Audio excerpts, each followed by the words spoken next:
वाहिगुरु जी का खालसा वाहिगुरु जी की फतेह अस्सलाम वालेकुम आदाब बर्स मैं ਤੁਹਾਡੀ ਹੋਸਟ ਅਨੀਰਮ ਕੌਰ ਤੇ ਮੈਂ ਟੀਵੀ 84 ਦੇ ਸਾਰੇ ਦਰਸ਼ਕਾਂ ਤੇ ਸਰੋਤਿਆਂ ਨੂੰ ਜੀ ਆਇਆਂ ਕਹਿੰਦੀਆਂ ਪ੍ਰੋਗਰਾਮ ਸੱਚੋ ਸੱਚ ਵਿੱਚ ਜਿਹੜੇ ਇਸ ਪ੍ਰੋਗਰਾਮ ਨਾਲ ਦੇਸ਼ਾਂ ਵਿਦੇਸ਼ਾਂ ਤੋਂ ਜੁੜ ਚੁੱਕੇ ਨੇ ਖਾਲਸਾ ਅਫੇਅਰ ਸੈਂਟਰ ਦੇ ਸੰਚਾਲਕ ਡਾਕਟਰ ਅਮਰਜੀਤ ਸਿੰਘ ਜੀ ਇਸ ਟਾਈਮ ਮੇਰੇ ਨਾਲ ਸਕਾਈਪ ਰਾਹੀਂ ਜੁੜ ਚੁੱਕੇ ਨੇ ਆਓ ਉਹਨਾਂ ਨਾਲ ਗੱਲਬਾਤ ਕਰਕੇ ਅੱਜ ਦੇ ਪ੍ਰੋਗਰਾਮ ਦਾ ਆਗਾਜ਼ ਕਰਦੇ ਹਾਂ ਜੀ ਡਾਕਟਰ ਸਾਹਿਬ ਵਾਹਿਗੁਰੂ ਜੀ ਕਾ ਖਾਲਸਾ ਵਾਹਿਗੁਰੂ ਜੀ ਕੀ ਫਤਿਹ हाँ जी नीलम कौर जी ਤੁਹਾਨੂੰ ਵੀ ਤੇ ਦੁਨੀਆ ਭਰ ਚ ਬੈਠੇ ਸਾਡੇ ਟੀਵੀ 84 ਦੇ ਬਹੁਤ ਪਿਆਰੇ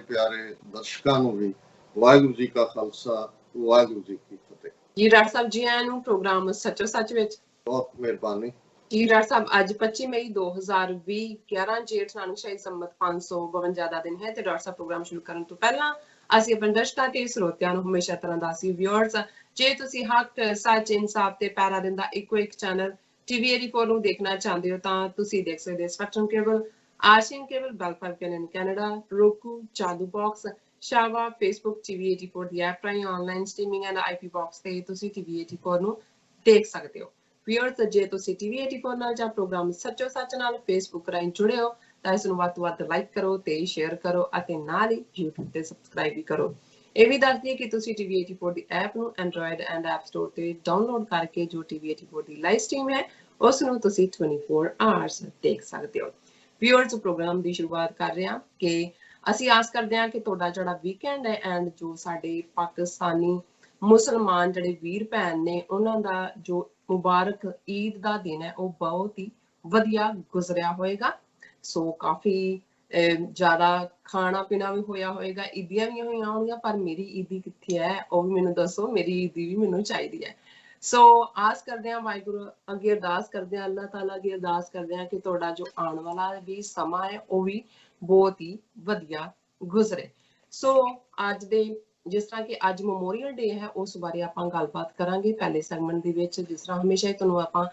ਦੱਸਦੇ ਹਾਂ ਪ੍ਰੋਗਰਾਮ ਦੇ ਸ਼ੁਰੂ ਵਿੱਚ ਬਰੀਫਿੰਗ ਦਿੰਦੇ ਹਾਂ ਜਿਹੜੇ ਅੱਜ ਦੇ ਪ੍ਰੋਗਰਾਮ ਦੇ ਵਿੱਚ ਵਿਚਾਰੇ ਜਾਣ ਵਾਲੇ ਮੁੱਦੇ ਨੇ ਉਸ ਬਾਰੇ ਸੋ ਪਹਿਲੇ ਸੈਗਮੈਂਟ ਦੇ ਵਿੱਚ ਆਪਾਂ ਗੱਲਬਾਤ ਕਰਾਂਗੇ ਮੈਮੋਰੀਅਲ ਡੇ ਦੀ ਸੋ ਅੱਜ ਮੈਮੋਰੀਅਲ ਡੇ ਹੈ ਸੋ ਅੱਜ ਅਮਰੀਕਾ ਵਿੱਚ ਮੈਮੋਰੀਅਲ ਡੇ ਮਨਾਇਆ ਜਾ ਰਿਹਾ ਹੈ ਇਹ ਦਿਨ ਉਹਨਾਂ ਅਮਰੀਕਨ ਫੌਜੀਆਂ ਦੀ ਯਾਦ ਨੂੰ ਸਮਰਪਿਤ ਹੈ ਜਿਹੜੇ ਅੱਡ-ਅੱਡ ਜੰਗਾਂ ਵਿੱਚ ਆਪਣੀ ਡਿਊਟੀ ਨਿਭਾਉਂਦਿਆਂ ਵਤਨ ਤੋਂ ਕੁਰਬਾਨ ਹੋਏ ਇਸ ਦਿਨ ਤੇ ਸ਼ਿਕਾਗੋ ਨਿਊਯਾਰਕ ਵਾਸ਼ਿੰਗਟਨ ਵਿੱਚ ਖਾਸ ਪਰੇਡਸ ਹੁੰਦੀਆਂ ਹਨ ਪਰ ਕਰੋਨਾ ਦੇ ਕਹਿਰ ਕਰਕੇ ਇਸ ਦਫਾ ਪਰੇਡਸ ਨਹੀਂ ਹੋ ਰਹੀਆਂ ਪਰ ਇਸ ਦਿਨ ਨੂੰ ਅਲੱਗ ਤਰੀਕੇ ਨਾਲ ਮਨਾਇਆ ਜਾ ਰਿਹਾ ਹੈ ਸੋ ਨਵੇਕਲੇ ਅੰਦਾਜ਼ ਨਾਲ ਮਨਾਇਆ ਜਾ ਰਿਹਾ ਹੈ ਇਸ ਵਿੱਚ ਜੋ ਰਿਟਾਇਰਡ ਫੌਜੀ ਨੇ ਉਹ ਮੁੱਖ ਤੌਰ ਤੇ ਸ਼ਾਮਲ ਹੁੰਦੇ ਨੇ ਮੁੱਖ ਸਮਾਗਮ ਜੋ ਵਰਜੀਨੀਆ ਦੇ ਫੌਜੀ ਕਬਰਸਤਾਨ ਅਰਲੀਗਨ ਵਿੱਚ ਹੁੰਦਾ ਹੈ ਜਿੱਥੇ ਕਿ 20,000 ਤੋਂ ਜ਼ਿਆਦਾ ਸ਼ਹੀਦ ਫੌਜੀਆਂ ਦੀਆਂ ਕਬਰਾਂ ਹਨ ਜਿੱਥੇ ਅਸੀਂ ਅਮਰੀਕਾ ਲਈ ਕੁਰਬਾਨ ਹੋਣ ਵਾਲੇ ਇਹਨਾਂ ਫੌਜੀਆਂ ਨੂੰ ਯਾਦ ਕਰਦੇ ਹਾਂ ਉੱਥੇ ਅਸੀਂ ਆਪਣਾ ਕੌਮੀ ਘਰ ਖਾਲਿਸਤਾਨ ਲਈ ਸ਼ਹੀਦ ਹੋਏ ਆਪਣੇ ਬਹਾਦਰ ਸਿੰਘ ਸਿੰਘਣੀਆਂ ਨੂੰ ਵੀ ਸ਼ਰਧਾ ਦੇ ਫੁੱਲ ਜੋ ਹੈ ਭੇਟ ਕਰਦੇ ਹਾਂ ਸੋ ਦੂਸਰੇ ਪਾਸੇ ਕਿ ਜੋ ਕਰੋਨਾ ਦਾ ਜੋ ਕਹਿ ਰਿਹਾ ਉਸੇ ਤਰ੍ਹਾਂ ਹੀ ਜਾਰੀ ਹੈ ਦੁਨੀਆ ਵਿੱਚ ਕਰੋਨਾ ਕੇਸਾਂ ਦੀ ਗਿਣਤੀ ਦੇ ਹਵਾਲੇ ਨਾਲ ਭਾਰਤ ਹੁਣ 10ਵੇਂ ਨੰਬਰ ਤੇ ਆ ਗਿਆ ਹੈ ਇਸ ਵੇਲੇ ਭਾਰਤ ਵਿੱਚ ਕਰੋਨਾ ਪੋਜ਼ਿਟਿਵ ਕੇਸਾਂ ਦੀ ਗਿਣਤੀ ਹੈ ਉਹ 1,44,741 ਤੋਂ ਜ਼ਿਆਦਾ ਹੋ ਗਈ ਹੈ ਸੋ ਦੂਸਰੇ ਸੈਗਮੈਂਟ ਦੇ ਵਿੱਚ ਆਪਾਂ ਗੱਲਬਾਤ ਕਰਾਂਗੇ ਕਿ ਭਾਰਤ ਵਿੱਚ ਇੱਕ ਪਾਸੇ ਜਿੱਥੇ ਮੁਸਲਮਾਨਾਂ ਪ੍ਰਤੀ ਪੂਰੀ ਨਫ਼ਰਤ ਦਾ ਮਾਹੌਲ ਸਿਰਜਿਆ ਹੋਇਆ ਹੈ ਉੱਥੇ ਸਿੱਖ ਕੌਮ 100 ਕਦਮ ਅੱਗੇ ਜਾ ਕੇ ਮੁਸਲਮਾਨ ਭੈਣ ਭਰਾਵਾਂ ਨੂੰ ਗੱਲ ਨਾਲ ਲਾ ਰਹੀ ਹੈ ਈਦ ਦੇ ਮੁਬਾਰਕ ਮੌਕੇ ਇਸ ਦੀਆਂ ਦੋ ਸੱਜਰੀਆਂ ਉਦਾਹਰਨਾਂ ਸਾਡੇ ਸਾਹਮਣੇ ਆਈਆਂ ਹਨ ਪਹਿਲੀ ਦਿੱਲੀ ਦੀ ਜਾਮਾ ਮਸਜਿਦ ਵਿੱਚ ਈਦ ਤੋਂ ਇੱਕ ਦਿਨ ਪਹਿਲਾਂ ਯੂਨਾਈਟਿਡ ਸਿੱਖਸ ਦੇ ਜੋ ਵਲੰਟੀਅਰ ਨੇ ਉਹਨਾਂ ਨੇ ਜਾਮਾ ਮਸਜਿਦ ਨੂੰ ਪੂਰੀ ਤਰ੍ਹਾਂ ਸੈਨੀਟਾਈਜ਼ਰ ਕੀਤਾ ਜਿਸ ਦੀਆਂ ਤਸਵੀਰਾਂ ਚਾਰੇ ਪਾਸੇ ਘੁੰਮ ਰਹੀਆਂ ਹਨ ਐਂਡ ਇਸ ਦੀ ਜੋ ਵੀਡੀਓ ਹੈ 1 ਮਿੰਟ ਦੀ ਹੈ ਅਸੀਂ ਉਹ ਤੁਹਾਡੇ ਨਾਲ ਸ਼ੇਅਰ ਕਰਾਂਗੇ ਐਂਡ ਦੂਸਰੀ ਖੁਸ਼ਗਵਾਰ ਜੋ ਘਟਨਾ ਪੰਜਾਬ ਦੇ ਮਲੇਰਕੋਟਲਾ ਸ਼ਹਿਰ ਦੇ ਵਿੱਚ ਹੋਈ ਜਿੱਥੇ ਸਿੱਖ ਗੁਰਦੁਆਰਾ ਸਾਹਿਬ ਦਾ ਹਾ ਦਾ ਨਾਰਾ ਵਿਖੇ ਸਿੱਖਾਂ ਨੇ ਮੁਸਲਮਾਨ ਭਰਾਵਾਂ ਨੂੰ ਇਫਤਾਰੀ ਦਿੱਤੀ ਅਤੇ ਉਹਨਾਂ ਨੇ ਗੁਰਦੁਆਰਾ ਕੰਪਲੈਕਸ ਵਿੱਚ ਸਥਿਤ ਇੱਕ ਵੱਡੇ ਹਾਲ ਵਿੱਚ ਨਮਾਜ਼ ਅਦਾ ਕੀਤੀ ਇਸ ਯਤਨ ਦੀ ਸਾਰੇ ਪਾਸੇ ਸ਼ਲਾਘਾ ਹੋ ਰਹੀ ਹੈ ਭਾਵੇਂ ਕਿ ਹਿੰਦੂ ਤਵੀਆਂ ਵੱਲੋਂ ਇਸ ਸਭ ਉਤੇ ਨਫ਼ਰਤ ਦਾ ਇਜ਼ਹਾਰ ਕੀਤਾ ਜਾ ਰਿਹਾ ਹੈ ਇਸ ਸਮਾਗਮ ਸੰਬੰਧੀ 5 ਮਿੰਟ ਦੀ ਵੀਡੀਓ ਜਿਹੜੀ ਕਿ ਗਲੋਬਲ ਪੰਜਾਬ ਵੱਲੋਂ ਤਿਆਰ ਕੀਤੀ ਗਈ ਹੈ ਉਹ ਅਸੀਂ ਤੁਹਾਡੇ ਨਾਲ ਸ਼ੇਅਰ ਕਰਾਂਗੇ। ਐਂਡ ਥਰਡ ਵਾਲੇ ਸੈਗਮੈਂਟ ਦੇ ਵਿੱਚ ਆਪਾਂ ਗੱਲਬਾਤ ਕਰਾਂਗੇ ਕਿ ਈਦ ਦੇ ਮੁਬਾਰਕ ਮੌਕੇ ਨੂੰ ਸਾਹਮਣੇ ਰੱਖਦਿਆਂ ਅਫਗਾਨਿਸਤਾਨ, ਤਾਲਿਬਾਨ ਅਤੇ ਅਫਗਾਨ ਸਰਕਾਰ ਵਿਚਾਲੇ 3 ਦਿਨ ਲਈ ਵਾਈਡ ਸੀਜ਼ ਫਾਇਰ ਦਾ ਐਲਾਨ ਕੀਤਾ ਗਿਆ ਹੈ। ਇਸ ਬਾਰੇ ਗੱਲਬਾਤ ਹੋਏਗੀ, ਸੋ ਇਸ ਤੋਂ ਬਾਅਦ ਥੋੜੀਆਂ ਲਿਖਤਾਂ ਸ਼ੇਅਰ ਕਰਾਂਗੇ। ਪ੍ਰੋਗਰਾਮ ਦੇ ਐਂਡ ਵਿੱਚ ਗੁਰਬਾਣੀ ਵਿਚਾਰਾਂ ਦੀ ਵੀ ਸਾਂਝ ਤੁਹਾਡੇ ਨਾਲ ਪਾਈ ਜਾਏਗੀ। ਸੋ ਅਸੀਂ ਚਾਹਾਂਗੇ ਤੁਸੀਂ ਸਟਾਰਟਿੰਗ ਤੋਂ ਲੈ ਕੇ ਸਾਡੇ ਨਾਲ ਐਂਡ ਤੱਕ ਇਸੇ ਤਰ੍ਹਾਂ ਹੀ ਜੁੜੇ ਰਹਿਣਾ। ਦੇਖਣ ਸੁਣਨ ਲਈ ਤੁਹਾਡਾ ਸਭ ਦਾ ਬਹੁਤ ਬਹੁਤ ਸ਼ੁਕਰੀਆ। ਹੁਣ ਆਪਾਂ ਡਾਕਟਰ ਸਾਹਿਬ ਨਾਲ ਗੱਲਬਾਤ ਕਰਕੇ ਪ੍ਰੋਗਰਾਮ ਦੀ ਸ਼ੁਰੂਆਤ ਕਰਦੇ ਹਾਂ। ਸੋ ਪਹਿਲੇ ਸੈਗਮੈਂਟ ਦੇ ਵਿੱਚ ਜੋ ਵਿਚਾਰੇ ਜਾਣ ਵਾਲੇ ਇਸ਼ੂ ਨੇ ਉਸ ਬਾਰੇ ਡਾਕਟਰ ਸਾਹਿਬ ਕੋਲ ਉਹਨਾਂ ਦੇ ਵਿਚਾਰ ਸੁਣਦੇ ਹਾਂ। ਆਓ ਫਿਰ ਦੇਰ ਕਾਹਤੋਂ ਕਰਨੀ ਜੀ, ਡਾਕਟਰ ਸਾਹਿਬ ਕੀ ਕਹਿਣਾ ਚਾਹੋਗੇ? ਦੇਖੋ, ਸਭ ਤੋਂ ਪਹਿਲਾਂ ਤਾਂ ਅਸੀਂ ਆਪਣੇ ਮੁਸਲਮਾਨ ਭਰਾਵਾਂ ਭੈਣਾਂ ਨੂੰ ਈਦ ਤੋਂ ਬਾਅਦ ਜਿੱਥੇ ਬਹੁਤ ਸਾਰਿਆਂ ਨੇ ਰੋਜ਼ੇ ਰੱਖੇ, ਸਾਰਾ ਮਹੀਨਾ ਰੱਬ ਦੀ ਇਬਾਦਤ ਦੇ ਵਿੱਚ ਗੁਜ਼ਾਰਿਆ, ਔਰ ਇਸ ਵਾਰ ਬੇਸ਼ੱਕ ਦੁਨੀਆ ਭਰ ਦੇ ਵਿੱਚ ਜਿਵੇਂ ਉਹਨਾਂ ਦੇ ਆਪਣੇ ਮੀਡੀਆ ਵੱਲੋਂ ਪਾਕਿਸਤਾਨ ਦੇ ਫਿੱਕੀ ਈਦ ਕਿਹਾ ਗਿਆ, ਪਰ ਮੈਂ ਸਮਝਦਾ ਹਾਂ ਵੀ ਦੁਨਿਆਵੀ ਕਈ ਵਾਰ ਲੈਂਗੁਏਜ ਦੇ ਵਿੱਚ ਭਾਵੇਂ ਫਿੱਕਾ ਹੋਏ, ਰੱਬ ਦੀ ਯਾਦ ਹਮੇਸ਼ਾ ਹੀ ਉਹ ਮਿੱਠਾ ਕਰਨ ਵਾਲੀ ਹੁੰਦੀ ਹੈ। ਔਰ ਜ਼ਾਹਰ ਹੈ ਕਿ ਜਿਹੜਾ ਨਾਰਮਲ ਈਦ ਦੇ ਨਾਲ ਜੁੜਿਆ ਹੋਇਆ ਇਕੱਠ ਹੁੰਦਾ ਹੈ ਔਰ ਇੱਕ ਦੂਜੇ ਨੂੰ ਗਲੇ ਨਾਲ ਲਾਣਾ ਹੁੰਦਾ ਹੈ, ਉਸ ਨੂੰ ਜ਼ਰੂਰ ਮਿਸ ਕੀਤਾ। ਪਰ ਮੈਂ ਸਮਝਦਾ ਹਾਂ ਵੀ ਜੇ ਅਸੀਂ ਇਸ ਸਾਰੇ ਦੁਖਾਂ ਚੋਂ ਵੀ ਇਸ ਗੱਲ ਨੂੰ ਦ੍ਰਿੜ ਕਰ ਲਈਏ ਕਿ ਰੱਬ ਦੇ ਨਾਲ ਜੁੜਿਆ ਹੀ ਹਰ ਮਸਲੇ ਦਾ ਹੱਲ ਨਿਕਲਦਾ ਹੈ, ਤੇ ਫਿਰ ਮੈਂ ਸਮਝਦਾ ਕਿ ਸਾਡਾ ਫੇਥ ਹੋਰ ਪੁਖਤਾ ਹੁੰਦਾ ਹੈ ਔਰ ਸਾਡੀਆਂ ਜ਼ਿੰਦਗੀਆਂ ਦੇ ਵਿੱਚ ਹੋਰ ਆਸਾਨੀਆਂ ਆਉਂਦੀਆਂ ਨੇ। ਔਰ ਸਾਨੂੰ ਵੀ ਇਸ ਮੌਕੇ ਬਹੁਤ ਸਾਰੇ ਭੈਣਾਂ ਭਰਾਵਾਂ ਨੇ ਜਦੋਂ ਅਸੀਂ ਈਦ ਮੁਬਾਰਕ ਕਿਹਾ ਸੀ, ਉਹਨਾਂ ਨੇ ਖੈਰ ਮੁਬਾਰਕ ਕਿਹਾ, ਅਸੀਂ ਸਭ ਦਾ ਸ਼ੁਕਰੀਆ ਅਦਾ ਕਰਦੇ। ਔਰ ਖਾਸ ਤੌਰ ਤੇ ਵੀਕਐਂਡ ਤੇ ਜਿਹੜਾ ਸਾਡਾ ਇੱਕ ਸੈਗਮੈਂਟ ਚਾਈਨਾ ਨੇ ਜਿਵੇਂ ਆਲਮੋਸਟ 4 ਕਿਲੋਮੀਟਰ ਅੰਦਰ ਆ ਕੇ ਭਾਰਤੀ ਟੈਰੀਟਰੀ ਦੇ ਉੱਤੇ ਉਹਨਾਂ ਨੇ ਆਪਣੇ ਅੱਡਾ ਆਪਣਾ ਜਮਾਇਆ ਔਰ ਆਪਣੇ ਟੈਂਟ ਲਾ ਕੇ ਝੰਡੇ ਵੀ ਗੱਡੇ ਨੇ, ਉਸ ਨੂੰ ਸਾਡੇ ਦਰਸ਼ਕਾਂ ਵੱਲੋਂ ਬਹੁਤ ਸਰਾਹਿਆ ਗਿਆ ਔਰ ਬਹੁਤ ਵੱਡੀ ਗਿਣਤੀ 'ਚ ਉਸ ਦੇ ਉੱਤੇ ਕਾਮੈਂਟਸ ਵੀ ਨੇ। ਸੋ ਅਸੀਂ ਪੜ੍ਹਦੇ ਜ਼ਰੂਰ ਹੈ, ਹਰ ਇੱਕ ਨੂੰ ਜਵਾਬ ਦੇਣਾ ਪੋਸੀਬਲ ਵੀ ਨਹੀਂ ਹੈ, ਪਰ ਮੈਂ ਕਲੈਕਟਿਵ ਸਭ ਦਾ ਸ਼ੁਕਰੀਆ ਅਦਾ ਕਰਦਾ। ਅੱਜ ਜਿਸ ਦਿਨ ਅਸੀਂ ਇਹ ਪ੍ਰੋਗਰਾਮ ਕਰ ਰਹੇ ਹਾਂ, ਅਮਰੀਕਾ ਸਾਰੇ ਦੇ ਵਿੱਚ ਲੌਂਗ ਵੀਕਐਂਡ ਹੈ, ਮੈਮੋਰੀਅਲ ਡੇ। ਜ਼ਾਹਰ ਹੈ ਕਿ ਅਮਰੀਕਾ ਦੀ ਹਿਸਟਰੀ ਇੱਕ ਆਪਣੇ ਲਿਹਾਜ਼ ਦੀ ਹਿਸਟਰੀ ਹੈ, ਯੂਨੀਕ ਹਿਸਟਰੀ ਵੀ ਹੈ, ਕਿਉਂਕਿ ਅਮਰੀਕਾ ਜਿਸ 'ਚ ਬੇਸ਼ੱਕ ਕਈ ਸਦੀਆਂ ਤੋਂ ਉਹ ਲੋਕ ਰਹਿੰਦੇ ਸੀ ਜਿਨ੍ਹਾਂ ਨੂੰ ਕੋਲੰਬਸ ਨੇ ਰੈਡ ਇੰਡੀਅਨ ਕਿਹਾ, ਔਰ ਬਾਅਦ ਦੇ ਵਿੱਚ ਉਹਨਾਂ ਲਈ ਲਫ਼ਜ਼ ਜਿਹੜਾ ਅੱਜ ਇਹਨਾਂ ਦੇ ਪਰਫਾਰਮਿਆਂ ਦੇ ਵਿੱਚ ਜਾਂ ਆਫੀਸ਼ੀਅਲੀ ਵਰਤਿਆ ਜਾਂਦਾ ਨੇਟਿਵ ਅਮਰੀਕਨ ਹੈ। ਨੇਟਿਵ ਦਾ ਮਤਲਬ ਇਹ ਹੈ ਕਿ ਉਹ ਪਹਿਲੇ ਅਮਰੀਕਨ ਨੇ, ਬਾਕੀ ਬਾਅਦ 'ਚ ਆਏ ਨੇ। ਇਸ ਲਈ ਅਮਰੀਕਾ ਨੂੰ ਲੈਂਡ ਆਫ ਇਮੀਗ੍ਰੈਂਟਸ ਵੀ ਕਹਿੰਦੇ ਨੇ ਔਰ ਕੰਟਰੀ ਆਫ ਇਮੀਗ੍ਰੈਂਟਸ ਵੀ ਕਹਿੰਦੇ ਨੇ। ਹੋਰ ਸਾਰੀਆਂ ਥਾਵਾਂ ਤੇ ਤਾਂ ਕੋਈ ਇਹ ਕਹਿਣ ਦੀ ਹਿੰਮਤ ਕਰ ਸਕਦਾ ਹੈ ਜਾਂ ਇਸ ਕਿਸਮ ਦੀ ਗੱਲ ਕਹਿ ਸਕਦਾ ਕਿ get out of my country, ਪਰ ਮੈਂ ਸਮਝਦਾ ਵੀ ਅਮਰੀਕਾ ਦੇ ਵਿੱਚ ਕੋਈ ਕਿਸੇ ਨੂੰ, ਕਿਉਂਕਿ ਅੱਜ ਅਮਰੀਕਾ ਦੁਨੀਆ ਦਾ ਤੀਸਰਾ ਵੱਡਾ ਮੁਲਕ ਹੈ ਤੇ ਜਿਨ੍ਹਾਂ ਦਾ ਇਹ ਮੁਲਕ ਸੀ ਨੇਟਿਵ ਅਮਰੀਕਨਸ ਦਾ, ਉਹਨਾਂ ਦੀ ਗਿਣਤੀ ਜਿਹੜੀ ਆ ਉਹ 1 ਮਿਲੀਅਨ ਵੀ ਨਹੀਂ ਹੈ, ਸ਼ਾਇਦ 6-7 ਲੱਖ ਦੇ ਕਰੀਬ ਹੈ, ਤੇ ਉਹ ਵੀ ਮਾੜੀ ਹਾਲਤ ਦੇ ਵਿੱਚ ਰਿਜ਼ਰਵੇਸ਼ਨ ਦੇ ਵਿੱਚ ਰਹਿੰਦੇ ਨੇ। ਸੋ ਇੱਥੇ ਸਾਰੇ ਬਾਹਰੋਂ ਆਏ ਨੇ ਔਰ ਇਸ ਲਈ ਕੋਈ ਕਿਸੇ ਨੂੰ ਨਹੀਂ ਕਹਿ ਸਕਦਾ ਕਿ get out of this country. ਦੂਸਰਾ ਪਾਰਟ ਮੈਂ ਦੇਖਦਾ ਕਿ ਅਮਰੀਕਾ ਨੇ ਜੇ ਇਸ ਦੀ ਸ਼ੁਰੂਆਤ ਅਸੀਂ ਕੋਲੰਬਸ ਦੇ ਨਾਲ, ਜ਼ਾਹਰ ਹੈ 1492 ਦੇ ਵਿੱਚ ਉਸਨੇ ਅਮਰੀਕਾ ਲੱਭਿਆ, ਫਿਰ ਅਸੀਂ ਦੇਖਦੇ ਹਾਂ ਕਿ ਕਿਵੇਂ ਹੌਲੀ ਹੌਲੀ ਉਹਨਾਂ ਨੇ ਆਪਣਾ ਜਿਹੜੀ ਉਹਨਾਂ ਦੀ ਹੌਸਪਿਟੈਲਿਟੀ ਸੀ ਔਰ ਉਸ ਸਾਰੇ ਨੂੰ ਵੀ ਕਿਵੇਂ ਉਹਨਾਂ ਨੇ ਆਪਣੀ ਤਾਕਤ ਦੇ ਵਿੱਚ ਵਰਤਦੇ ਆ ਅਮਰੀਕਾ ਦੇ ਉੱਤੇ ਆਪਣਾ ਹੱਕ ਜਮਾਇਆ। ਔਰ ਇੱਕ ਚੈਕਰਡ ਹਿਸਟਰੀ ਹੈ ਅਮਰੀਕਾ ਦੀ, ਜਿਸ ਦੇ ਵਿੱਚ ਕਾਫੀ ਪਿਟਫਾਲਸ ਨੇ,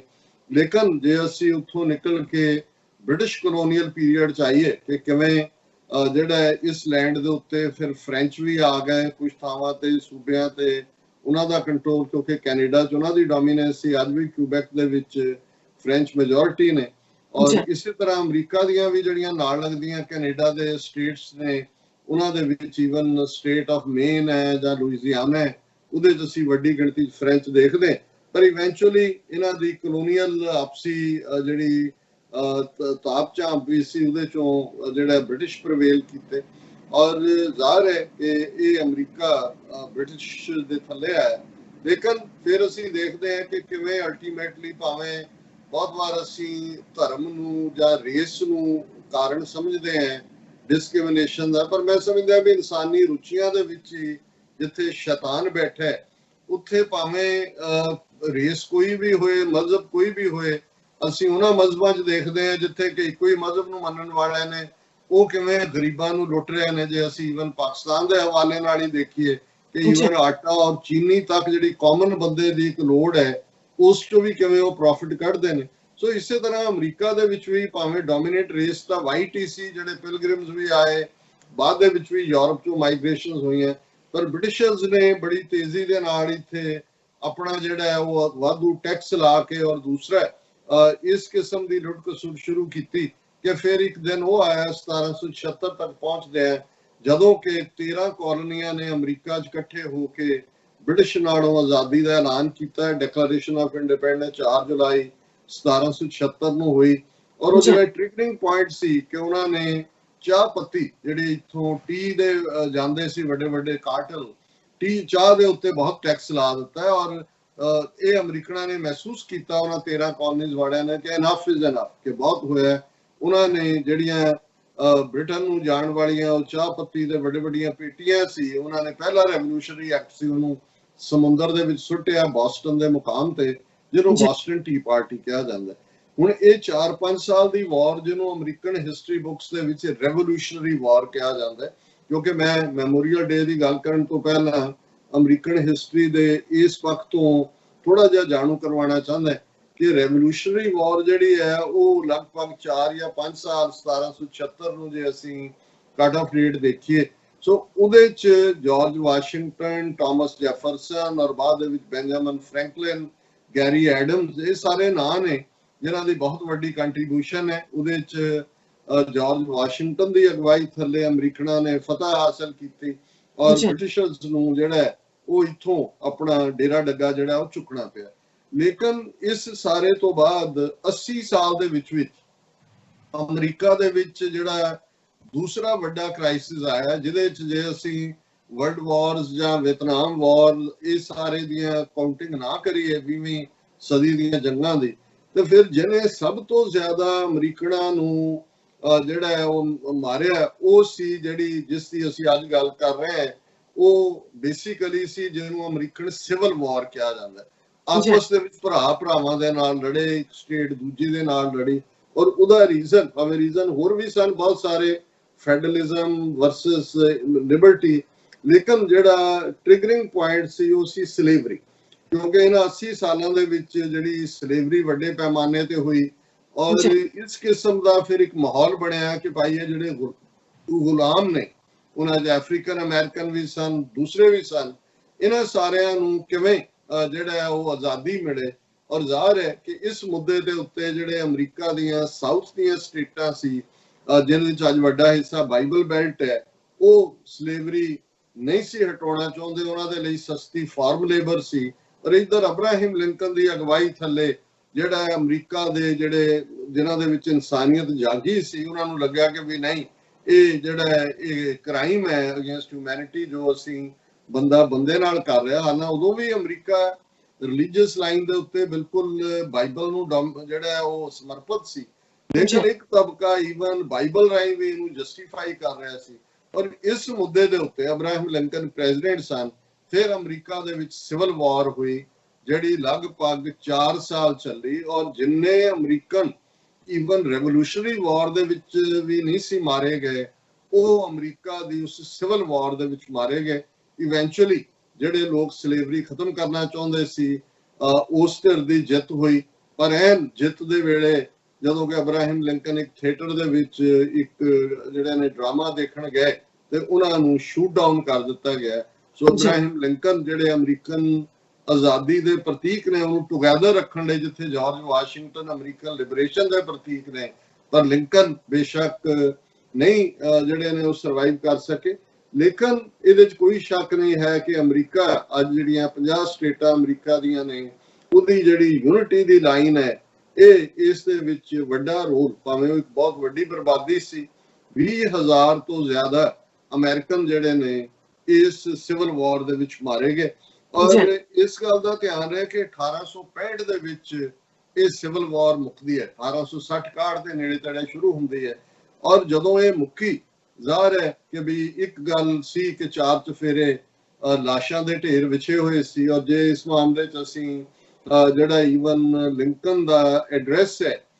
ਜਿਸ ਨੂੰ ਗੈਟਿਸਬਰਗ ਐਡਰੈਸ ਕਿਹਾ ਜਾਂਦਾ, ਉਹ ਬੜੀ ਯੂਨੀਕ ਅਮਰੀਕਾ ਦੀ ਹਿਸਟਰੀ ਹੈ। ਉਹਨੇ ਕਿਹਾ ਵੀ ਅਸੀਂ ਇੱਕ ਦੂਜੇ ਦਾ ਖੂਨ ਬਹਾਇਆ ਭਰਾਵਾਂ ਨੇ, ਪਰ ਹੁਣ ਅਸੀਂ ਸਾਰਿਆਂ ਨੂੰ ਭੁੱਲ ਕੇ ਅੱਗੇ ਵਧੀਏ। ਦੋਨੋਂ ਪਾਸਿਓਂ ਬਹਾਦਰੀ ਦਾ ਮੁਜ਼ਾਹਰਾ ਸੀ, ਪਰ ਭਰਾ ਦੇ ਨਾਲ ਲੜ ਕੇ ਤੁਸੀਂ ਜਿੱਤ ਵੀ ਜਾਂਦੇ ਹੋ ਤੇ ਕਿਸ ਕਿਸਮ ਦੀ ਉਹ ਬਹਾਦਰੀ ਹੁੰਦੀ ਹੈ। ਔਰ ਇਹ ਵੀ ਇੱਕ ਅਮਰੀਕਾ ਦੀ ਬਿਊਟੀ ਹੈ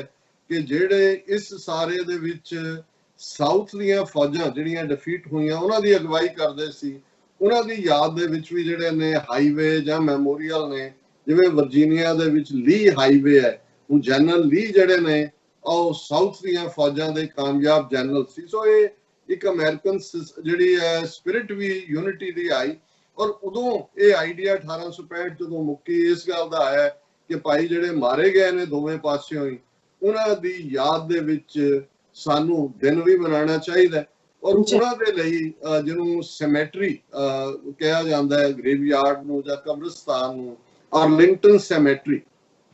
ਜਿਹੜੀ ਵਰਜੀਨੀਆ ਦੇ ਵਿੱਚ ਹੈ, ਇਹ ਹੋਂਦ ਦੇ ਵਿੱਚ ਆਈ। ਔਰ ਇਹ 20,000 ਤੋਂ ਜ਼ਿਆਦਾ ਜਿਹੜੇ ਮਾਰੇ ਗਏ ਸੋਲਜਰ ਨੇ ਉਹਨਾਂ ਦੀਆਂ ਕਬਰਾਂ ਨੇ ਉੱਥੇ। ਔਰ ਇਹ ਜਿਹੜਾ ਮੈਮੋਰੀਅਲ ਡੇ ਹੈ ਇਹ ਉਹਨਾਂ ਦੀ ਯਾਦ ਦੇ ਵਿੱਚ ਸ਼ੁਰੂ ਹੋਇਆ। ਫਿਰ ਬਲੈਕ ਸਲੇਵਜ਼ ਨੇ ਵੀ ਇਸ ਦਿਨ ਦੀ ਅਹਿਮੀਅਤ ਨੂੰ ਸਮਝਿਆ, ਪਰ ਇਹ ਫੈਡਰਲ ਹੌਲੀਡੇ ਦੇ ਤੌਰ ਤੇ ਜਿਹੜਾ 1971 ਦੇ ਵਿੱਚ US ਕਾਂਗਰਸ ਦੇ ਐਕਟ ਤੋਂ ਬਾਅਦ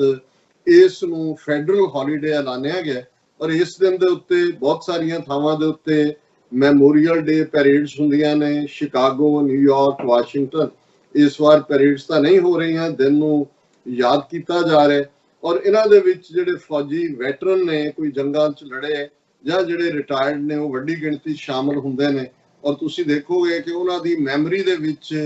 ਜਿਹੜੇ ਮਾਰੇ ਗਏ ਸ਼ਹੀਦ ਹੋਏ ਉਹਦੇ 'ਚ ਇੱਕ ਰੈੱਡ ਪੌਪੀ, ਲਾਲ ਜਿਹੜਾ ਗੁਲਾਬ ਦਾ ਫੁੱਲ ਹੈ, ਪੌਪੀ ਫਲਾਵਰ, ਉਸ ਨੂੰ ਜਿਹੜਾ ਕੋਈ ਰੋਜ਼ ਕੋਈ ਪੌਪੀ ਉਹ ਆਪਣੇ ਬਲੇਜ਼ਰ ਦੇ ਉੱਤੇ ਲਾਉਂਦਾ, ਆਪਣੀ ਜੈਕਟ ਦੇ ਉੱਤੇ ਲਾਉਂਦਾ। ਸੋ ਇਹ ਉਹਨਾਂ ਨੂੰ ਯਾਦ ਕੀਤਾ ਜਾਂਦਾ ਹੈ। ਖਾਸ ਫੰਕਸ਼ਨ ਆਰਲਿੰਗਟਨ ਸੈਮੈਟਰੀ ਦੇ ਵਿੱਚ ਹੁੰਦਾ ਹੈ। ਔਰ ਉਸ ਦੇ ਵਿੱਚ ਜਿਹੜਾ ਹੈ ਬੜਾ ਹੀ ਜਿਹਨੂੰ ਤੁਸੀਂ ਇੱਕ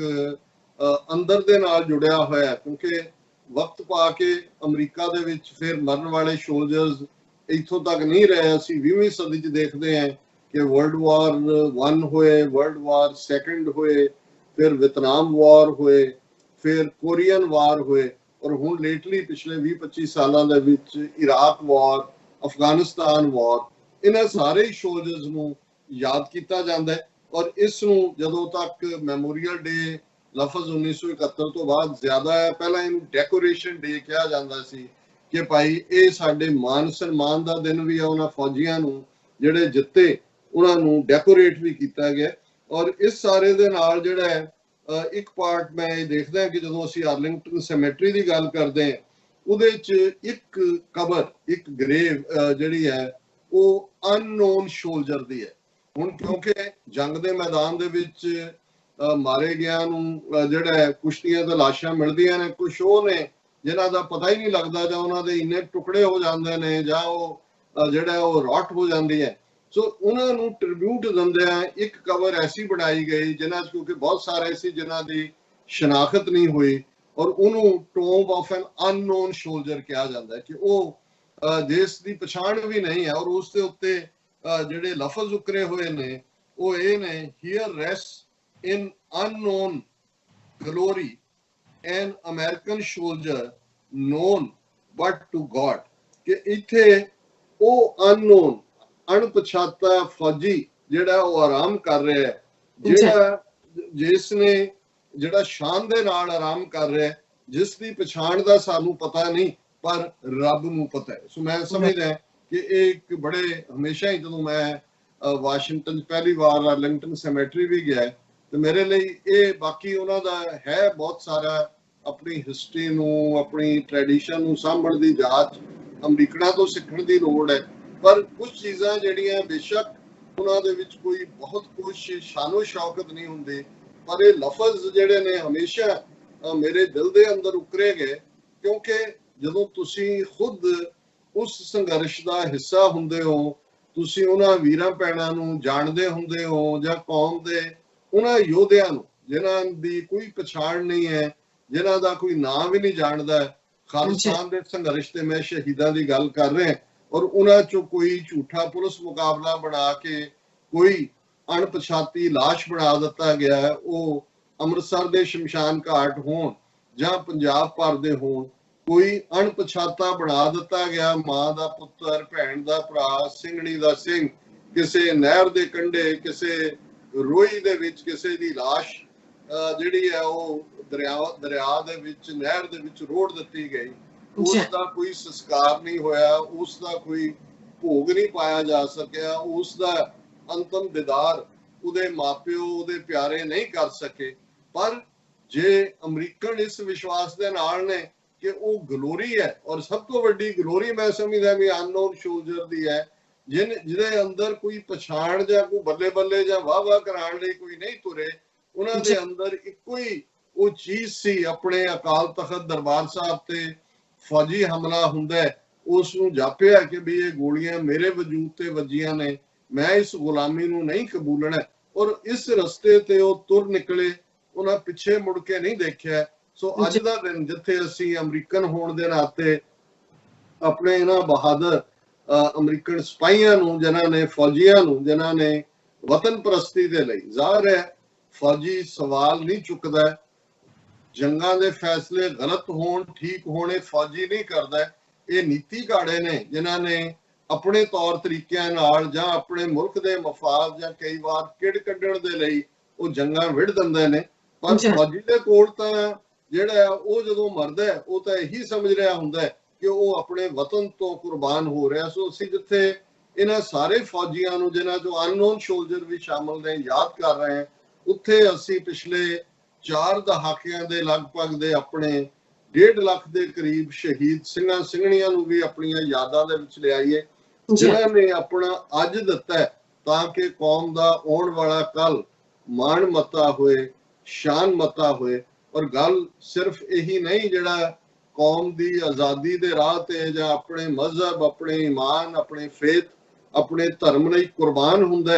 ਉਹੀ ਉਸ ਦੀ ਕੁਰਬਾਨੀ ਤਾਂ ਸਭ ਤੋਂ ਵੱਡੀ ਹੈ, ਸ਼ਹੀਦ ਤੋਂ ਵੱਡਾ ਕੋਈ ਰੁਤਬਾ ਨਹੀਂ ਹੈ। ਪਰ ਉਹਨਾਂ ਵੱਲ ਵੀ ਧਿਆਨ ਦਈਏ ਜਿਨ੍ਹਾਂ ਨੇ ਜੇਲ੍ਹਾਂ ਦੇ ਵਿੱਚ ਕਿਵੇਂ ਆਪਣੀਆਂ ਜਵਾਨੀਆਂ ਗਾਲੀਆਂ। ਅੱਜ ਵੀ ਭਾਈ ਜਗਤਾਰ ਸਿੰਘ ਹਵਾਰਾ ਹੋਣ ਦਿੱਲੀ ਜੇਲ੍ਹ ਦੇ ਵਿੱਚ, ਜਾਂ ਪੰਜਾਬ ਦੀਆਂ ਜੇਲ੍ਹਾਂ, ਭਾਰਤ ਭਰ ਦੀਆਂ ਜੇਲ੍ਹਾਂ ਦੇ ਵਿੱਚ ਜਿਹੜਾ ਉਹ ਕਿੰਨੀ ਵੱਡੀ ਗਿਣਤੀ ਸਿੰਘ ਸਿੰਘਣੀਆਂ ਨੇ ਜਿਹੜੇ ਇਸ ਲਈ ਅੰਦਰ ਬੈਠੇ ਨੇ ਤਾਂ ਕਿ ਸਾਡਾ ਜਿਹੜਾ ਗੁਲਾਮੀ ਦਾ ਪਿੰਜਰਾ ਹੈ ਇਸ ਚੋਂ ਅਸੀਂ ਬਾਹਰ ਆ ਸਕੀਏ, ਔਰ ਉਹਨਾਂ ਸਾਰਿਆਂ ਨੂੰ ਵੀ ਆਪਣੀਆਂ ਯਾਦਾਂ 'ਚ ਲਿਆਈਏ। ਔਰ ਅੱਜ ਹੀ ਜਦੋਂ ਮੈਂ ਇਹ ਖਬਰ ਦੇਖੀ ਕਿ ਭਾਈ ਵਰਿਆਮ ਸਿੰਘ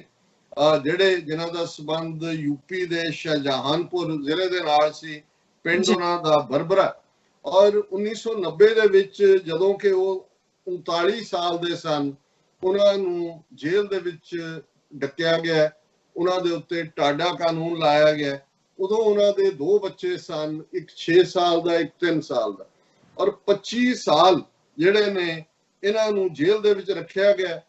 ਉਹ ਜਦੋਂ ਜੇਲ੍ਹ 'ਚ ਗਏ 39 ਸਾਲ ਦੇ ਸੀ, ਜਦੋਂ ਹੁਣ ਤੋਂ 4 ਸਾਲ ਪਹਿਲਾਂ ਉਹ ਬਾਹਰ ਨਿਕਲੇ 2016 'ਚ, ਤੇ ਉਹ 65 ਸਾਲ ਦੇ ਹੋ ਗਏ ਸੀ। ਔਰ ਇਸ ਸਾਰੇ ਪੀਰੀਅਡ 'ਚ ਈਵਨ ਇਹਨਾਂ 25-26 ਸਾਲਾਂ 'ਚ ਉਹਨਾਂ ਨੂੰ ਇੱਕ ਦਿਨ ਵੀ ਪੈਰੋਲ ਨਹੀਂ ਦਿੱਤੀ ਗਈ। ਹੁਣ ਹਾਲ ਇਹ ਹੈ ਕਿ ਦਿੱਲੀ ਦੇ ਵਿੱਚ ਨਵੰਬਰ 84 ਦੀ ਸਿੱਖ ਨਸਲਕੁਸ਼ੀ ਦੇ ਲਈ ਜਿਹੜੇ ਜ਼ਿੰਮੇਵਾਰ ਲੋਕ ਨੇ ਉਹਨਾਂ ਨੂੰ ਪੈਰੋਲ ਤੇ ਛੱਡਿਆ ਗਿਆ। ਔਰ ਦੂਜੇ ਪਾਸੇ 2 ਦਿਨ ਪਹਿਲਾਂ ਹੀ ਤਿਹਾੜ ਜੇਲ੍ਹ ਦੇ ਬਾਹਰ 20-25 ਸਿੰਘਾਂ ਨੇ ਪ੍ਰੋਟੈਸਟ ਕੀਤਾ ਕਿ ਕਿਵੇਂ ਭਾਈ ਜਗਤਾਰ ਸਿੰਘ ਹਵਾਰਾ ਜਿਹੜੇ ਕਿ ਲਗਭਗ ਇੰਨਾ ਹੀ ਸਮਾਂ ਉਹਨਾਂ ਨੂੰ ਹੋ ਗਿਆ 20 ਸਾਲ ਤੋਂ ਜ਼ਿਆਦਾ ਜੇਲ੍ਹ 'ਚ ਨੇ, ਔਰ ਹੋਰ ਵੀ ਪੰਜਾਬ ਦੇ ਵਿੱਚ ਜਿਹੜੇ ਨੇ ਉਹਨਾਂ ਨੂੰ ਨਹੀਂ ਛੱਡਿਆ ਗਿਆ। ਔਰ ਭਾਈ ਵਰਿਆਮ ਸਿੰਘ ਜਿਹੜੇ ਲਗਭਗ 4 ਸਾਲ ਪਹਿਲਾਂ ਹੀ ਜੇਲ੍ਹ ਤੋਂ ਬਾਹਰ ਆਏ, ਔਰ ਮੈਂ ਦੇਖ ਰਿਹਾ ਕਿ ਸਾਨੂੰ ਕਿੰਨਾ ਫਿਕਰ ਹੁੰਦਾ ਹੈ ਕਿ ਬੱਚਾ ਸ਼ਾਮ ਨੂੰ ਵੇਲੇ ਸਿਰ ਘਰ ਆਇਆ ਕਿ ਨਹੀਂ ਆਇਆ। ਉਹ 6 ਸਾਲ ਤੇ 3 ਸਾਲ ਦੇ ਬੱਚੇ, ਭਾਈ ਵਰਿਆਮ ਸਿੰਘ ਤਾਂ ਨਿਭਾ ਗਏ, ਅੱਜ ਉਹ ਇਸ ਦੁਨੀਆ ਨੂੰ ਅਲਵਿਦਾ ਕਹਿ ਗਏ ਨੇ। ਉਹ 4 ਸਾਲ ਵੀ ਜਿਹੜਾ ਬਾਹਰ ਆ ਕੇ ਨਹੀਂ ਜਿਉਂਦੇ ਰਹੇ, ਕਿਉਂਕਿ ਤੁਸੀਂ ਜਦੋਂ ਜੇਲ੍ਹ 'ਚ ਰਹਿੰਦੇ ਹੋ ਤੁਹਾਨੂੰ ਇਕੱਲ 'ਚ ਰੱਖਿਆ ਜਾਂਦਾ ਹੈ, ਟਾਰਚਰ ਕੀਤਾ ਜਾਂਦਾ ਹੈ, ਤੁਸੀਂ ਬਿਮਾਰੀ ਦਾ ਸ਼ਿਕਾਰ ਹੁੰਦੇ ਹੋ, ਔਰ ਇੰਨੇ ਵਰੇ ਆਪਣੇ ਪਿਆਰੇ ਜਨਾਂ ਤੋਂ ਵਿਛੜ ਜਾਣਾ, ਔਰ ਜਿਹਨਾਂ ਹਾਲਾਤਾਂ ਦੇ ਵਿੱਚ ਫਿਰ ਉੱਥੇ ਜੇਲ੍ਹਾਂ 'ਚ ਸਿੰਘਾਂ ਨੂੰ ਰੱਖਿਆ ਜਾਂਦਾ ਹੈ, ਉਹ ਅੱਜ ਜਿਹੜੇ ਨੇ ਉਹ ਇਸ ਦੁਨੀਆ ਤੋਂ ਰੁਖਸਤ ਹੋਏ ਨੇ। ਸੋ ਮੈਨੂੰ ਲੱਗਿਆ ਕਿ ਭਾਈ ਇਹ ਵੀ ਉਹਨਾਂ ਨੇ ਬੇਸ਼ੱਕ ਮੈਮੋਰੀਅਲ ਡੇ ਭਾਰਤ ਦੇ ਵਿੱਚ ਨਹੀਂ ਮਨਾਇਆ ਜਾਂਦਾ, ਪਰ ਜਦੋਂ ਅਸੀਂ ਅਮਰੀਕਾ 'ਚ ਬੈਠੇ ਯਾਦ ਕਰ ਰਹੇ ਹਾਂ ਉਹਨਾਂ ਵੱਲ ਤਾਂ ਦੇਖੀਏ ਜਿਨ੍ਹਾਂ ਨੇ ਆਪਣੀਆਂ ਸਾਰੀਆਂ ਜ਼ਿੰਦਗੀਆਂ ਜੇਲ੍ਹਾਂ ਦੇ ਵਿੱਚ ਗਾਲ ਦਿੱਤੀਆਂ ਨੇ, ਤੇ ਇੱਥੇ ਜਿਹੜੇ ਸੋਸ਼ਲ ਮੀਡੀਆ ਦੇ ਉੱਤੇ ਬੈਠੇ ਕੀਬੋਰਡ ਵਾਰੀਅਰ ਬਣੇ ਹੋਏ ਨੇ, ਉਹ ਖਾਲਿਸਤਾਨ ਨੂੰ ਨੈਗੇਟ ਕਰ ਰਹੇ ਹੁੰਦੇ ਨੇ, ਸਿੰਘਾਂ ਦੀਆਂ ਕੁਰਬਾਨੀਆਂ ਨੂੰ ਨੈਗੇਟ ਕਰ ਰਹੇ ਹੁੰਦੇ ਨੇ, ਆਪਣੀਆਂ 2-4 ਲਾਈਕਸ ਵਾਧੂ ਕਰਨ ਦੇ ਲਈ ਉਹ ਆਪਣੀਆਂ ਹੀ ਜੜ੍ਹਾਂ ਦੇ ਵਿੱਚ ਤੇਲ ਦੇ ਰਹੇ ਹੁੰਦੇ ਨੇ। ਔਰ ਅੱਜ ਅਸੀਂ ਇਹਨਾਂ ਸਾਰੇ ਯੋਧਿਆਂ ਨੂੰ ਵੀ ਜਿਹੜੇ ਸੱਚਮੁੱਚ ਦੇ ਜ਼ਿੰਦਾ ਸ਼ਹੀਦ ਨੇ, ਔਰ ਮੈਂ ਮਹਿਸੂਸ ਕਰਦਾ ਕਿ ਬਹੁਤ ਵਾਰ ਸ਼ਾਇਦ ਇਹਦੇ 'ਚ ਤਾਂ ਕੋਈ ਸ਼ੱਕ ਨਹੀਂ ਸ਼ਹੀਦ ਦਾ ਰੁਤਬਾ ਉਹ ਬਹੁਤ ਉੱਚਾ ਹੈ, ਉਹ ਆਪਣੀ ਜਾਨ ਜਿਹੜੀ ਸਭ ਤੋਂ ਪਿਆਰੀ ਹਰ ਇੱਕ ਨੂੰ ਹੁੰਦੀ ਹੈ ਉਹ ਕੌਮ ਤੋਂ ਕੁਰਬਾਨ ਕਰ ਜਾਂਦੇ ਨੇ, ਪਰ ਕਿਸੇ ਕੌਜ਼ ਦੇ ਲਈ ਜਿਉਣਾ ਕਈ ਵਾਰ ਹਰ ਦਿਨ ਮਰਨਾ ਹੁੰਦਾ। ਔਰ ਫਿਰ ਉਹਨਾਂ ਲੋਕਾਂ ਦੇ ਹੱਥਾਂ 'ਚ ਜਿਨ੍ਹਾਂ ਦੀ ਆਜ਼ਾਦੀ ਲਈ ਤੁਸੀਂ ਲੜ ਰਹੇ ਹੁੰਦੇ ਹੋ, ਉਹਨਾਂ ਦੇ ਤਾਨੇ, ਉਹਨਾਂ ਦੇ ਮਿਹਣੇ, ਉਹਨਾਂ ਦੀਆਂ ਘਟੀਆ ਹਰਕਤਾਂ, ਔਰ ਇਹ ਰੁਝਾਨ ਆਲਮੋਸਟ ਅਸੀਂ ਅੱਜ ਵੀ ਦੇਖ ਰਹੇ ਹਾਂ ਕਿ ਸਾਨੂੰ ਬਹੁਤ ਸਾਰਿਆਂ ਨੂੰ ਜਿਹੜਾ ਹੁਣ ਕਈ ਲਿਖਣਗੇ ਜੀ ਭਾਈ ਵਰਿਆਮ ਸਿੰਘ ਦਾ ਇਲਾਜ ਨਹੀਂ ਹੋਇਆ, ਉਹਨਾਂ ਨੂੰ ਬਿਮਾਰ ਸਨ ਔਰ ਕਿੱਥੇ ਗਏ ਜੀ ਬਾਕੀਆਂ ਨੂੰ ਖਵਾਉਂਦੇ। ਇਹ ਲੋਕਾਂ ਨੂੰ ਕੋਈ ਪੁੱਛੇ ਵੀ ਤੁਸੀਂ ਕੌਮ ਦਾ ਹਿੱਸਾ ਨਹੀਂ ਹੋ ਔਰ ਤੁਸੀਂ ਪਹਿਲਾਂ ਕਿੱਥੇ ਸੀ? ਔਰ ਇਸ ਦਾ ਇਹ ਨਹੀਂ ਹੈ ਕਿ ਭਾਈ ਉਹਨਾਂ ਦੀ ਕੋਈ ਸਾਂਭ ਸੰਭਾਲ ਨਹੀਂ ਹੋਈ, ਲੇਕਿਨ ਇਮੇਜਿਨ ਕਰੋ 25-26 ਸਾਲ ਬਿਨਾਂ ਇੱਕ ਦਿਨ ਵੀ ਬਾਹਰ ਆਇਆ ਪੈਰੋਲ ਤੇ, ਔਰ ਉਸ ਤੋਂ ਬਾਅਦ ਜਦੋਂ ਕੋਈ 65 ਸਾਲ ਦੀ ਉਮਰ 'ਚ ਬਾਹਰ ਆਉਂਦਾ ਕਿੰਨਾ ਕੁ ਉਸ ਦਾ ਤਾਣ ਰਹਿ ਜਾਂਦਾ। ਸੋ ਅਸੀਂ ਭਾਈ ਵਰਿਆਮ ਸਿੰਘ ਹੋਰਾਂ ਨੂੰ ਆਪਣੀ ਸ਼ਰਧਾ ਦੇ ਫੁੱਲ ਵੀ ਭੇਟ ਕਰਦੇ, ਔਰ ਇਸ ਸਾਰੇ ਦੇ ਨਾਲ ਨਾਲ ਮੈਂ ਸਮਝਦਾ ਵੀ ਸਾਡੇ ਲਈ ਇਹ ਇੱਕ ਪ੍ਰਣ ਦਿਵਸ ਵੀ ਹੈ, ਇੱਕ ਐਦ ਲੈਣ ਦਾ ਦਿਨ ਵੀ ਹੈ ਕਿ ਅਸੀਂ ਸ਼ਹੀਦਾਂ ਦੇ ਔਰ ਜਿਹੜੇ ਇਹਨਾਂ ਮੁਸ਼ਕਲਾਂ ਨੂੰ ਝਾਕਦਿਆਂ ਹੋਇਆਂ ਵੀ ਇਸ ਰਸਤੇ ਤੇ ਸਾਬਤ ਕਦਮਾਂ ਨਾਲ ਖੜੇ ਨੇ, ਤੁਰ ਰਹੇ ਨੇ, ਉਹਨਾਂ ਦੇ ਉਸ ਸੰਕਲਪ ਨੂੰ ਅੱਗੇ ਲਿਜਾਣ ਦੇ ਲਈ, ਮੰਜ਼ਲੇ ਮਕਸੂਦ ਖਾਲਿਸਤਾਨ ਦੀ ਆਜ਼ਾਦੀ ਤੱਕ ਲਿਜਾਣ ਦੇ ਲਈ ਆਪਣਾ ਬਣਦਾ ਹਿੱਸਾ ਪਾਉਂਦੇ ਰਵਾਂਗੇ। ਔਰ ਦੂਸਰੇ ਪਾਸੇ ਕੋਰੋਨਾ ਦੇ ਹਵਾਲੇ ਨਾਲ ਬੇਸ਼ੱਕ ਅਸੀਂ ਇਸ ਸੈਗਮੈਂਟ ਨੂੰ ਕਾਫੀ ਹੁਣ ਸੰਕੋਚ ਦਿੱਤਾ ਹੈ ਕਿਉਂਕਿ ਸਾਡੇ ਦਰਸ਼ਕਾਂ ਦਾ ਵੀ ਕੁਛ ਦਾ ਕਹਿਣਾ ਸੀ, ਲੇਕਿਨ ਫਿਰ ਵੀ ਜੋ ਚਾਰੇ ਪਾਸੇ ਚੱਲ ਰਿਹਾ ਹੁੰਦਾ ਉਹਨੂੰ ਤੁਸੀਂ ਇਗਨੋਰ ਨਹੀਂ ਕਰ ਸਕਦੇ ਕਿ ਕਿਵੇਂ ਭਾਰਤ ਦੇ ਵਿੱਚ ਜੇ ਹੁਣ ਟ੍ਰੇਨਸ ਦਾ ਜਾਂ ਈਵਨ 에ਅਰਲਾਈਨ ਫਲਾਈਟਸ ਖੋਲਣ ਦੀ ਗੱਲ ਵੀ ਹੋਈ ਕਿ ਜੀ ਸ਼ੁਰੂ ਹੋਣਗੀਆਂ, ਔਰ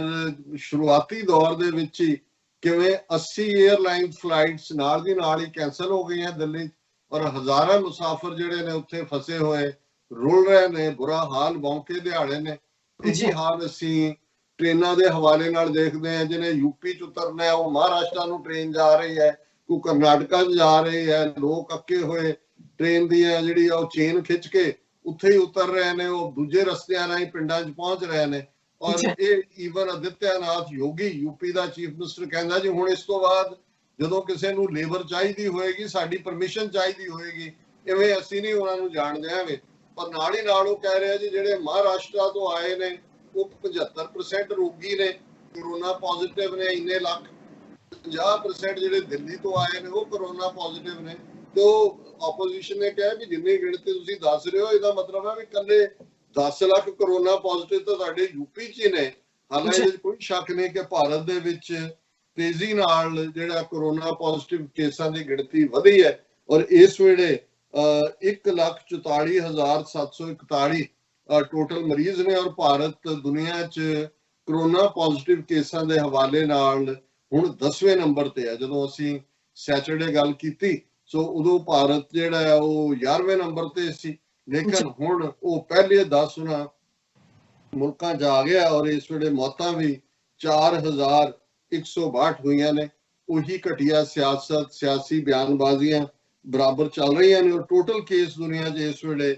5,55,04,315 ਨੇ, ਔਰ ਅਮਰੀਕਾ ਦੇ ਵਿੱਚ 1,06,94,562 ਟੋਟਲ ਕੇਸਿਸ ਨੇ, 99,464 ਮੌਤਾਂ ਨੇ ਅਮਰੀਕਾ 'ਚ। ਸੋ ਜ਼ਾਹਰ ਹੈ ਕਿ ਅਸੀਂ ਜਦੋਂ ਤੱਕ ਗੱਲਾਂ ਆਉਣ ਵਾਲੇ ਦਿਨਾਂ 'ਚ ਕਰਾਂਗੇ 1 ਲੱਖ ਤੋਂ ਇਹ ਨੰਬਰ ਜਾ ਰਿਹਾ ਜਿਸ ਤੇਜ਼ੀ ਨਾਲ ਪੋਜ਼ਿਟਿਵ ਕੇਸ ਨੇ। ਬ੍ਰਾਜ਼ੀਲ ਜਿਹੜਾ ਰਸ਼ੀਆ ਨੂੰ ਪਿੱਛੇ ਛੱਡ ਕੇ ਹੁਣ ਨੰਬਰ 2 ਦਾ ਮੁਲਕ ਬਣ ਗਿਆ ਕੇਸਾਂ ਦੇ ਲਿਹਾਜ਼ ਨਾਲ। 3,60,906 ਟੋਟਲ ਕੇਸ ਨੇ, ਔਰ 22,965 ਮੌਤਾਂ ਨੇ।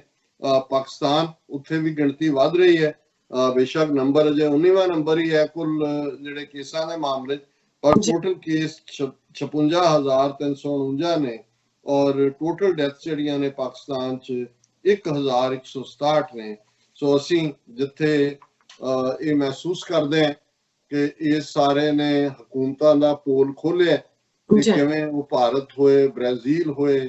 ਕਿਸ ਕਦਰ ਜਿਹੜਾ ਇਹਨਾਂ ਨੇ ਮਿਸ ਹੈਂਡਲ ਕੀਤਾ। ਔਰ ਜਿਵੇਂ ਉੱਥੇ ਮਾਈਗ੍ਰੈਂਟ ਲੇਬਰਸ ਦੇ ਇੰਟਰਵਿਊ ਜਿਹੜੇ ਉੱਥੋਂ ਦੇ ਮੀਡੀਆ ਨੇ ਛਾਪੇ ਭਾਰਤ ਦੇ, ਉਹਨਾਂ ਨੇ ਕਿਹਾ ਕਿ we have lost faith in the system. ਔਰ ਉਹਨਾਂ ਜੋ 2-3 ਯੰਗ ਉਹ ਕਹਿੰਦੇ ਮੈਂ ਪਹਿਲੀ ਵਾਰ ਵੋਟਰ ਬਣਿਆ ਸੀ, ਮੈਨੂੰ ਸੀ ਮੈਂ ਵੋਟ ਪਾਵਾਂਗਾ, ਹੁਣ ਮੈਂ ਫੈਸਲਾ ਕਰ ਲਿਆ ਕੋਈ ਵੀ ਹੋਏ ਮੈਂ ਵੋਟ ਪਾਉਣੀ ਨਹੀਂ ਹੈ, ਕਿਉਂਕਿ ਇੱਥੇ ਕੋਈ ਸਿਸਟਮ ਨਹੀਂ ਹੈ, ਇਨਸਾਨੀ ਜ਼ਿੰਦਗੀ ਦਾ ਕੋਈ ਕਿਸੇ ਨੂੰ ਫਿਕਰ ਨਹੀਂ ਹੈ। ਸੋ ਮੈਂ ਸਮਝਦਾ ਵੀ ਇਹ ਜਿਹੜਾ ਕੇਓਸ ਐਨਾਰਕੀ ਹੈ ਔਰ ਇਸ ਦੇ ਵਿੱਚ ਵੀ ਘਟੀਆ ਸਿਆਸਤ, ਜੇ ਮੋਦੀ ਨੂੰ ਕੋਈ ਵਧਾਈਆਂ ਦੇ ਰਿਹਾ ਕਿ ਜੀ ਵਾਹ ਵਾਹ ਵਾਹ ਤੁਸੀਂ ਬਹੁਤ ਜ਼ਬਰਦਸਤ ਕੰਮ ਕੀਤਾ ਹੈ, ਔਰ ਇੱਕ ਬੀਜੇਪੀ ਲੀਡਰ ਨੇ ਤਾਂ ਉਹਦੀ ਮੂਰਤੀ ਸਥਾਪਿਤ ਕਰਕੇ ਕਿਹਾ ਜੀ ਅਸੀਂ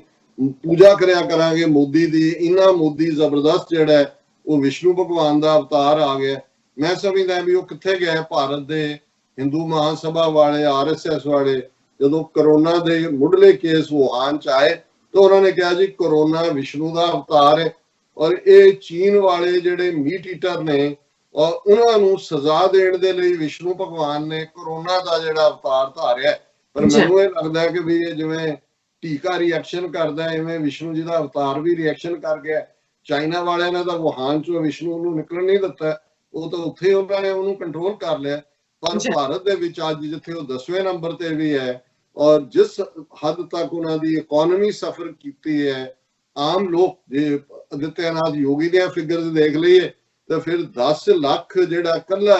ਕਰੋਨਾ ਪੋਜ਼ਿਟਿਵ ਯੂਪੀ ਦੇ ਵਿੱਚ ਹੀ ਹੈ। ਔਰ ਆਉਣ ਵਾਲੇ ਦਿਨਾਂ 'ਚ ਅਜੇ ਤਾਂ ਉਹ ਪਹੁੰਚੇ ਨੇ ਜਿਹੜੇ ਨਏ ਦੇ ਕਹਿਣ ਮੁਤਾਬਕ, ਉਹਨਾਂ ਨੇ ਕਿੰਨਿਆਂ ਨੂੰ ਸਪਰੈਡ ਕਰਨਾ ਹੈ। ਔਰ ਇਹ ਉਹਨਾਂ ਦੇ ਆਪਣੇ ਐਕਸਪਰਟਸ ਦਾ ਕਹਿਣਾ ਹੈ ਕਿ 13 ਦਿਨਾਂ ਦੇ ਵਿੱਚ ਭਾਰਤ ਦੇ ਵਿੱਚ ਜਿਹੜੇ ਕਰੋਨਾ ਕੇਸ ਨੇ ਉਹਨਾਂ ਦੀ ਗਿਣਤੀ ਦੁੱਗਣੀ ਹੋ ਜਾਂਦੀ ਹੈ। ਸੋ ਇਹ ਹਕੀਕਤ ਹੈ, ਅਸੀਂ ਇਹਦੇ ਚੋਂ ਕੋਈ ਪਲੇਸ਼ਰ ਨਹੀਂ ਡਰਾ ਕਰ ਰਹੇ ਕਿ ਭਾਈ ਭਾਰਤ 'ਚ ਹੋ ਰਿਹਾ ਤੇ ਸਾਨੂੰ ਖੁਸ਼ੀ ਹੈ, ਪਰ ਅਸੀਂ ਇਹਨਾਂ ਨੂੰ ਐਕਸਪੋਜ਼ ਵੀ ਕਰਨਾ ਚਾਹੁੰਦੇ ਹਾਂ। ਔਰ ਆਮ ਜਿਹੜੀ ਭੋਲੀ ਭਾਲੀ ਗਰੀਬ ਜਨਤਾ ਹੈ ਉਹਨਾਂ ਨੂੰ ਵੀ ਇਹ ਸਮਝਣ ਦੀ ਲੋੜ ਹੈ ਕਿ ਅਲਟੀਮੇਟਲੀ ਜੇ ਤਾਂ ਇਹਨੂੰ ਰੱਬ ਦਾ ਭਾਣਾ ਮੰਨ ਕੇ ਇਸ ਕਿਸਮ ਦੇ